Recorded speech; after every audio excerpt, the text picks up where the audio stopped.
197 मंदिरों का कोई अधिग्रहण नहीं होने जा रहा है, उनका कोई व्यवस्था नहीं हम टेकअप करने जा रहे हैं।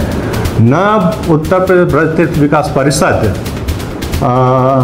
इन सब मंदिरों की व्यवस्थाएं हस्तगत करने जा रहा है, न उनका अधिग्रहण कर रहा है।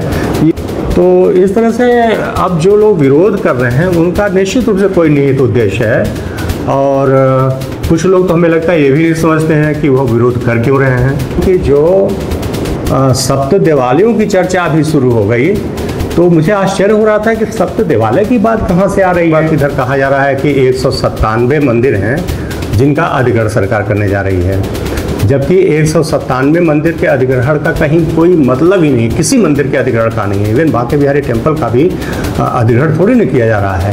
और श्री बांके बिहारी कॉरिडोर के बनाए जाने की बातें, चर्चाएं और सर्वे वगैरह होने लगा, तब से कई तरह के मैंने देखा अफवाहें फैलती हैं, और बहुत तेज़ी से अफवाहें फैलने लगती हैं जिनका कोई बेस नहीं होता। इसी तरह से इससे जुड़ी हुई दो तरह की अफवाहें हैं जिनकी चर्चा मैं करना चाहूँगा आपसे।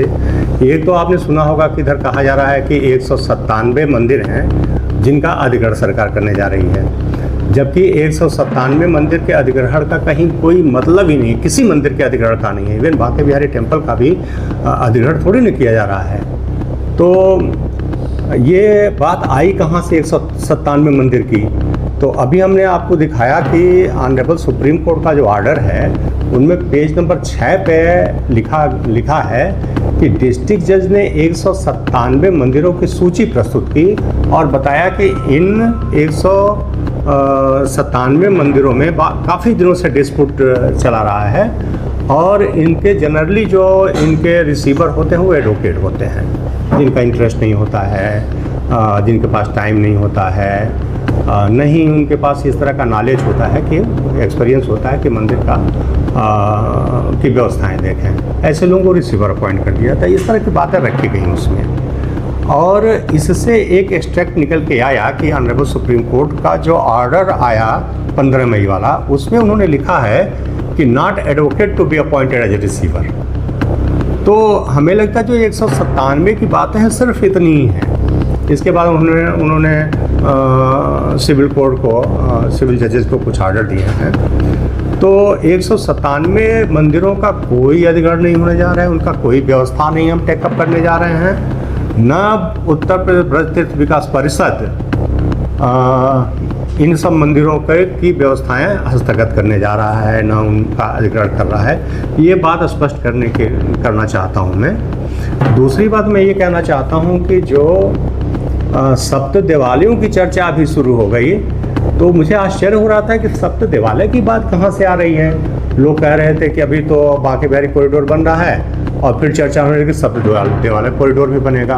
वो वास्तव में सप्त देवालय कॉरिडोर नहीं है। इसका एक रीजन ये हो सकता है कि सप्त देवालयों का इम्पॉर्टेंस, चूँकि सभी पुराने मंदिर हैं, बहुत मान्यता प्राप्त मंदिर हैं, उनको इम्पॉर्टेंस देने के लिए, उनके इम्पॉर्टेंस को समझने के लिए हमने एक सर्किट बनाने का प्रपोजल रखा। सर्किट क्या है? सर्किट वही है जो रास्ता एग्जिस्ट कर रहा है उसको सुंदर कर देना, उनके दीवारों पे फसाड और पेंटिंग्स वगैरह अच्छी बना करके उनको सुंदर करना, और जहाँ जगह मिल जाए वहाँ पे कोई जन सुविधा, जैसे कि पीने का पानी है तो छोटा सा कियास्क लगा दिया, या अगर कहीं स्पेस प्रोवाइड कर दिया जाता है तो वहाँ पर छोटा सा मूत्रालय या शौचालय डेवलप कर दिया जाए। सिर्फ इतनी सी छोटी सी योजना थी। ये 18 करोड़ रुपए का है, 18 करोड़ रुपए का, और ये विजन रखा गया माननीय मुख्यमंत्री जी के सामने। माननीय मुख्यमंत्री जी ने इसको अप्रूव किया। तो ये सिर्फ एक उन रास्तों को ठीक करने की योजना है, इसमें कोई कॉरिडोर नहीं बनना है।